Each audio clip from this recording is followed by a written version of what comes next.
UGC के भेदभाव विरोधी नियम 2026 पर बवाल बढ़ता जा रहा है।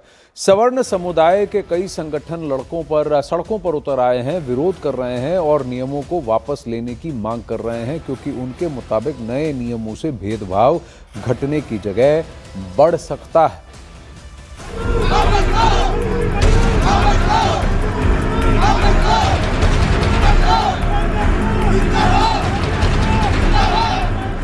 यूजीसी पर सवर्ण समुदाय के अलग अलग संगठनों का ये गुस्सा उसके नए नियम की वजह से उतरा, जिसका नाम है भेदभाव विरोधी अधिनियम 2026।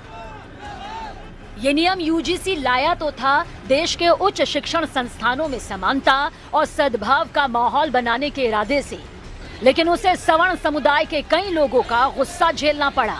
प्रदर्शन शुरू हो गए, यूजीसी के खिलाफ नारे लगे। यूपी के मुजफ्फरनगर और कासगंज में हुआ प्रदर्शन और बैठक उसी का हिस्सा थे, जिसके जरिए सवर्ण समुदाय के अलग अलग संगठनों ने यूजीसी का भेदभाव विरोधी अधिनियम 2026 वापस लेने की मांग की।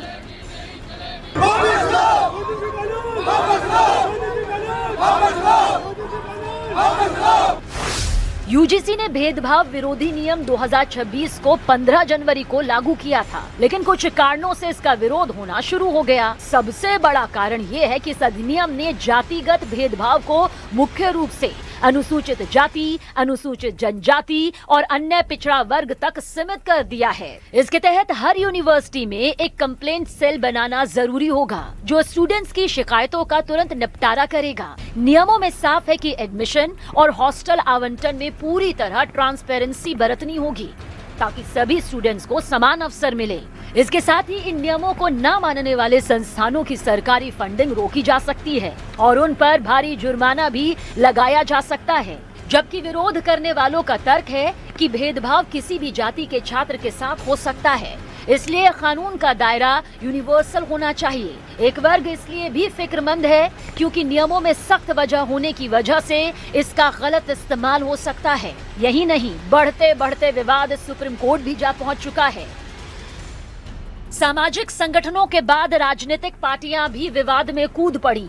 उद्धव ठाकरे की शिवसेना की नेता प्रियंका चतुर्वेदी ने सोशल मीडिया पोस्ट में लिखा कि कैंपस में किसी भी प्रकार का जातिगत भेदभाव गलत है और भारत में पहले ही कई छात्र इसके दुष्परिणाम झेल चुके हैं। लेकिन क्या कानून को समावेशी नहीं होना चाहिए और ये सुनिश्चित नहीं करना चाहिए कि सभी को समान रूप से संरक्षण मिले? फिर कानून के लागू होने में ये भेदभाव क्यों? सियासत शुरू हुई तो बीजेपी नेताओं का जवाब भी आया। भरोसा दिया गया कि विवाद दूर करने के लिए नियम में संशोधन किया जा सकता है। बीजेपी सांसद निशिकांत दुबे ने सोशल मीडिया पोस्ट में लिखा, मोदी है तो मुमकिन है, विश्वास रखिए, यूजीसी नोटिफिकेशन की सभी भ्रांतियों को दूर किया जाएगा। यूजीसी कमेटी में सर दलित अति पिछड़ा ओबीसी को शामिल किया जा रहा है सर, और अनिवार्य कर दिया है, इससे सवर्ण समाज नाराज हो सकता है। सारी नाराजगी दूर कर दी जाएगी। यानी जो नियम यूजीसी समानता के लिए और शिक्षण संस्थानों में विवाद कम करने के लिए लाया, उसी पर विवाद हो गया। यूजीसी पर भेदभाव का आरोप लगा, सवर्ण समुदाय के लोग सड़कों पर उतरे, नाराजगी जताई, जिस पर सरकार की तरफ से भरोसा दिया गया कि जरूरी संशोधन करके सवर्ण समुदाय के लोगों की नाराजगी दूर कर दी जाएगी।